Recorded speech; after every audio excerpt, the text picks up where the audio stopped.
ख्याल करे कि भाई मसूरी अभी तक हमारा सही तरीके से उतनी भीड़ को नहीं सहन कर सकता। मेयर बनने के बाद ये कहा गया कि भाई कई संपत्ति जो है वो आपने अर्जित कर दी है। जनता को भी अपने जो है जिम्मेदार नागरिक की भूमिका निभानी पड़ेगी। और संपत्ति जो मेरे पास चुनाव लड़ने से पहले भी मेरे पास कई संपत्तियां थी। अगर हमने काम नहीं किया होता, क्योंकि भारतीय जनता पार्टी से वो लड़े, भारतीय जनता पार्टी से ना लड़ा, अगर काम नहीं किया होता तो जनता उसका जवाब देती। नमस्कार, मैं तुलसी और आप देख रहे हैं नेशन वन। उत्तराखंड के राजनीतिक गलियारों में जिनके एक बयान ने हलचल तेज करती है, आज वो हमारे साथ एक खास सवाल जवाब के घेरे में है। मैं बात कर रही हूँ देहरादून के पूर्व मेयर सुनील उनियाल गामा जी। बहुत बहुत स्वागत है गामा जी आपका हमारे शो में नेशन वन में। और सबसे पहले ही जो बड़ी सुर्खियां आपके बयान ने जो पटी हुई है कि इस बार जो है मसूरी से आपने विधायकी की दावेदारी कर दी, क्या कहेंगे इसके ऊपर? सबसे पहले तो नमस्कार। देखिए, दावेदारी करना जो है कार्यकर्ता का अधिकार है और दावेदारी कोई भी कर सकता है। मैं तो मेयर रहा हूं, 5 साल मैंने मेयर का कार्यकाल जो है पूरा किया है। और देहरादून की मैंने जितनी यहाँ की भौगोलिक परिस्थिति थी, जो यहाँ की समस्याएं थी, उनका समाधान जो है नगर निगम के माध्यम से मैंने किया है। और जो मसूरी विधानसभा है हमारी, वो नगर निगम के उसमें 11 वार्ड आते हैं, 4 कैंट के वार्ड आते हैं, 19 वार्ड तो हमारे शहर से ही लगते हुए हैं।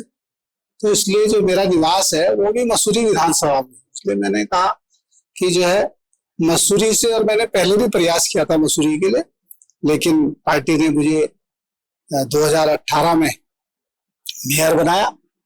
और मेयर बनाने के बाद जो है, जो इस नगर की सेवा हो सकती थी, हमने उस सेवा करी। अच्छा, और मंत्री जी, जब आपने अभी बात कही कि भाई पार्टी ने उस समय मेयर बनाया, इस बार आपने एक और जो बयान दिया था, काफी सुर्खियां उसने भी बटोरी कि भाई जो मसूरी की सीट है वो गणेश जोशी की नहीं है, वो भाजपा की सीट है। ये बयान भी आपका काफी कंट्रोवर्सीज में रहा, इस पर क्या कहना चाहेंगे? क्या सोच रहे थे उस वक्त जब ये बयान दिया? देखिए, कंट्रोवर्शियल बयान नहीं है। देखिए, भारतीय जनता पार्टी के कार्यकर्ता है, वो भी भारतीय जनता पार्टी के कार्यकर्ता है, और भारतीय जनता पार्टी ने ही उन्हें चुनाव लड़ा है। तो इसलिए भारतीय जनता पार्टी की सीट हो गई, किसी व्यक्ति की सीट तो है नहीं। तो इसलिए मैंने कहा कि ये भारतीय जनता पार्टी की सीट है। और आज भी मैं कह रहा हूं कि भारतीय जनता पार्टी की सीट है। भारतीय जनता पार्टी के कमल के चुनाव पे जो है चुनाव लड़े हैं, और भारतीय जनता पार्टी की सरकार में तभी बनी है जब एक जो है हमारे विधायक जो है चुन के आए हैं, तभी भारतीय जनता पार्टी की सरकार बनी है। तो इसलिए मैंने ये कहा है कि ये भारतीय जनता पार्टी की सीट है, और भारतीय जनता पार्टी से जो भी लड़ेगा वो जीतेगा। अगर इस बार आपको पार्टी जो है वो टिकट दे देती है मसूरी से, तो किन मुद्दों पर इस बार मसूरी से चुनाव लड़ेगा? देखिए, मसूरी की जो भौगोलिक परिस्थिति है उससे मैं अच्छी तरीके से वाकिफ हूँ, और मसूरी से मेरा बहुत पुराना नाता है। मसूरी में जब मैं युवा मोर्चे का जिलाध्यक्ष था, तब से मेरा वहां लगातार आना जाना है। अब तो संगठन की दृष्टि से हमारे 3 जिले हो गए, लेकिन उस समय संगठन की दृष्टि से भी एक जिला होता था, जो ऋषिकेश से लेकर और त्यूणी तक जो है पूरा एक जिला था। उस समय युवा मोर्चे का जिलाध्यक्ष रहा हूं। तो मसूरी अच्छी तरीके से वहां की भौगोलिक परिस्थिति से जो है अवगत हूँ, जो वहां की समस्याएं हैं उनसे अवगत हूँ। समय समय पे मसूरी जाता रहता हूँ, मसूरी के लोग मुझे मिलते रहते हैं, तो मसूरी की समस्याएं भी बताते हैं।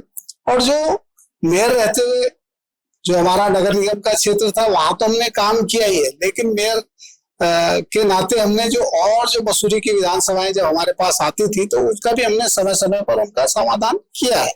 अच्छा, आप जब मसूरी जाते हैं, लोगों के बीच जाते हैं, क्या ऐसी समस्याएं हैं जो लोग चाहते हैं कि भाई हमारी समस्या को सुलझाया जाए? किन किन परेशानियों का लोग सामना कर रहे हैं? ये मसूरी में जो मेन समस्या है वो ट्रैफिक की समस्या, क्योंकि जब छुट्टियां होती हैं तो पूरे देश से लोग जो है मसूरी घूमने आते हैं।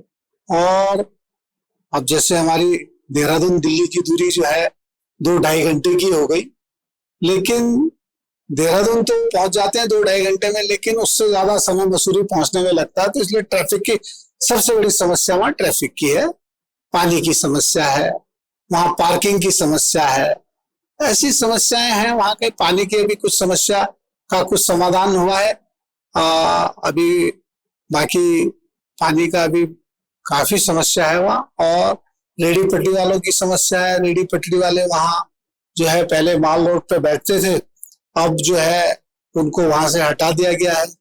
तो मैं भी प्रशासन से भी अनुरोध करूंगा, अपने जो हमारे माननीय मुख्यमंत्री जी हैं उनसे भी अनुरोध करूंगा कि किसी को कोई बेरोजगार हो ये नहीं होना चाहिए, और उनकी समस्या का समाधान भी कुछ ना कुछ होना चाहिए। अच्छा, अब जब जनता के बीच जा रहे हैं, कैसा रिस्पांस वहां से मिल रहा है? क्या आपको जनता प्यार दिखा रही है या फिर नाराजगी है?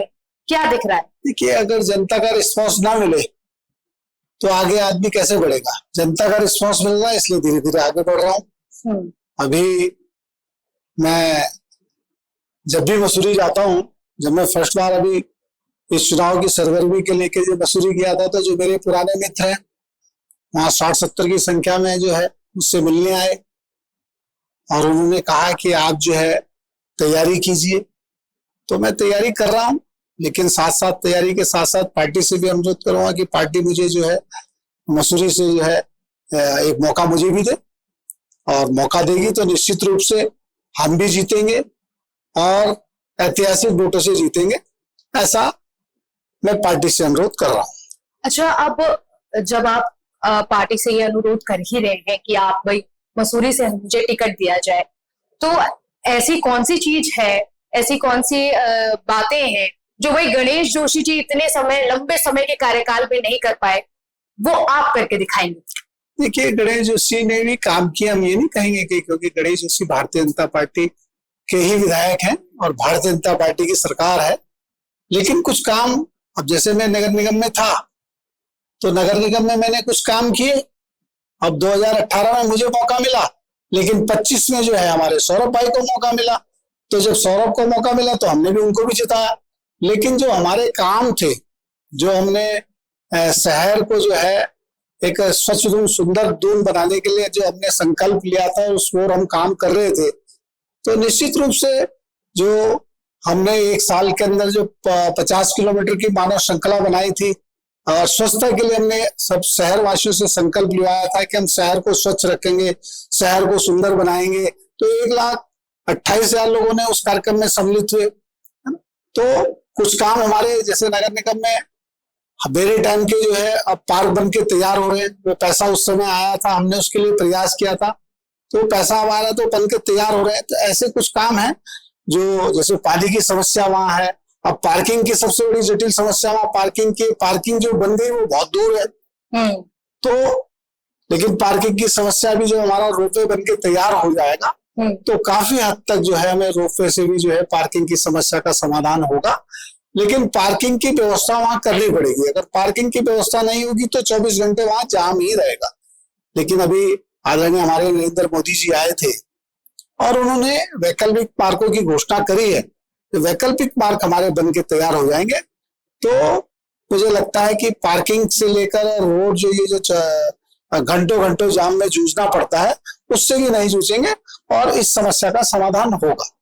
तो अगर पार्टी से अगर टिकट मिला, चुनाव लड़ेंगे, गणेश जोशी से समर्थन की उम्मीद रखते हैं? क्योंकि मैंने कहा ना, 2018 में मेयर का चुनाव पार्टी ने, भारतीय जनता पार्टी ने मुझे लड़ाया, लेकिन 25 में जो है सौरभ भाई को लड़ाया, तो सौरभ भाई को भी जिताया ना हमने मिलके सबने। तो ऐसे अगर हमें मौका देंगे तो गणेश जोशी हमें जिताएंगे। अच्छा, मतलब पार्टी के अंदर जो गुटबाजी होती है, भाई पार्टी के अंदर ही दो कार्यकर्ता है और आपस में गुटबाजी कर रहे हैं, ये खबर मतलब झूठी है, आप ये कहेंगे? देखिए, गुटबाजी कोई नहीं है, मैं भी भारतीय जनता पार्टी का कार्यकर्ता हूँ, मैं भी कोई आज का कार्यकर्ता तो हूँ नहीं, मुझे भी जो है 37-38 साल भारतीय जनता पार्टी में हो गए और वो भी भारतीय जनता पार्टी के कार्यकर्ता है। तो जिसको भी पार्टी जो है टिकट देगी, जिसको चुनाव लड़ाना चाहेगी, तो सारे पार्टी के जितने भी पार्टी के बड़े पदाधिकारी से लेकर छोटे कार्यकर्ता से लेकर सब कार्यकर्ता उसको लगेंगे और उसको जिताने का प्रयास करेंगे, तभी तीसरी बार हमारी भारतीय जनता पार्टी की सरकार बनेगी। मतलब ऐसा आपके जवाबों को सुन के मुझे ऐसा लगता है कि शायद जितनी प्रबल आप दावेदारी कर रहे हैं, किसी ने शायद पार्टी में से अंदर आपको बिल्कुल अस्वस्थ कर दिया है कि रावत जी आप लड़िए और हम आपके साथ। देखिए, मैंने कहा ना 2018 में मुझे चुनाव लड़ाया था, लेकिन 25 में सौरभ भाई को लड़ाया, तो हो सकता है कि इस बार 2027 में चुनाव जो है सुनील उनियाल गामा मसूरी से लड़े। मतलब इनडायरेक्टली यही बात है कि किसी ने पार्टी के अंदर आपको अस्वस्थ किया है। सबका श्रेय आशीर्वाद मुझे मिलता है, हमेशा मुझे आशीर्वाद मिला है। भारतीय जनता पार्टी का जितना हमारा वरिष्ठ नेतृत्व है उनका आशीर्वाद मिलता है और मुझे आगे भी उनका आशीर्वाद मिलेगा। साथ ही ये भी जानना चाहूंगी गामा जी, ये जो दिल्ली देहरादून का जो ये कॉरिडोर बना है, ठीक है, 2.5 घंटे में जो सफर है अब पूरा हो जाता है। मसूरी में आज की जो स्थिति है वो पहले से और भी ज्यादा बिगड़ चुकी है। जितना सरकार पर्यटन को बढ़ावा दे रही है उस हिसाब से अभी जो हमारी मसूरी है वो तैयार नहीं है, बावजूद इसको जानते हुए कि वहां इतनी समस्या हो सकती है जब इतने लोग इतनी तादाद में आएंगे। उसके बावजूद सरकार ने इतनी जल्दी कॉरिडोर का उद्घाटन किया, उसको पहले बनाया और फिर बिना इसका ख्याल करे कि भाई मसूरी अभी तक हमारा सही तरीके से उतनी भीड़ को नहीं सहन कर सकता। तो आपको नहीं लगता कि ये कोई बिल्कुल एक स्ट्रैटेजी से काम नहीं किया गया है इस पर? देखिए, काम धीरे धीरे होते हैं, सारे काम एक साथ नहीं होते। अभी हमारी जो ये 4 धाम की ऑल वेदर रोड बनी थी, जब ऑल वेदर रोड बन के तैयार हो गई तो आज वहां जो है देश दुनिया से जो है हमारे 4 धाम लोग आते हैं दर्शन के लिए। ऐसी हमारी देहरादून दिल्ली की दूरी कम हुई है, इसके लिए भी अभी प्रधानमंत्री जी ने हमारे को जो है अन्य वैकल्पिक मार्ग दिए हैं। और देखिए, विकास कार्य में समय तो लगता है, धीरे धीरे जो है अभी हमारे रिस्पना और बिंदाल पे भी एलिवेटेड रोड का काम अभी शुरू होगा, उसके लिए भी स्वीकृति मिल गई है।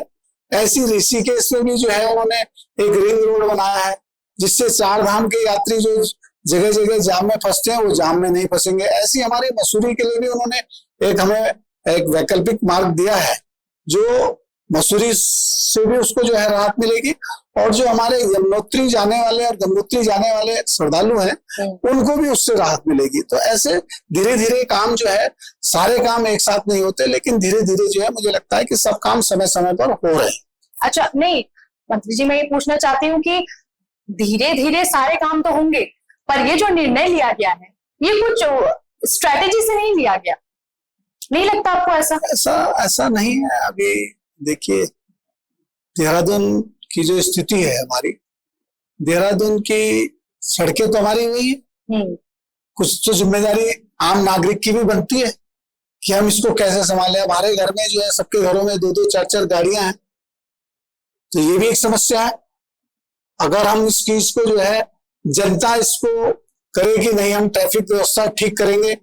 अब शहर में जो आप देखिए कि हमारी 10-10 15-15 फीट की सड़कें हैं, लेकिन रैंप बाहर निकले हुए हैं। लेकिन जनता को भी अपने जो है जिम्मेदार नागरिक की भूमिका निभानी पड़ेगी और जिस दिन जनता जागरूक होगी तो इस समस्याओं का समाधान जरूर होगा। आम जन की आप बात कर रहे हैं, हम भी जब आम जनता के बीच जाते हैं उनसे कुछ परेशानियां पूछते हैं, खासकर मसूरी की बात करूंगी तो वहां के जो स्थानीय लोग हैं वो बड़े परेशान हैं साहब।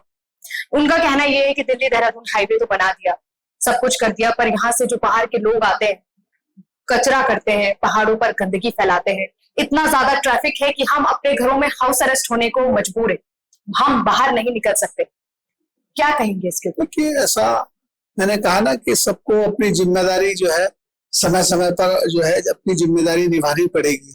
स्वच्छता के लिए मैंने देहरादून में इतना बड़ा अभियान चलाया था, ये इसीलिए चलाया था कि देहरादून के लोग जागरूक हो, आम आदमी जागरूक हो।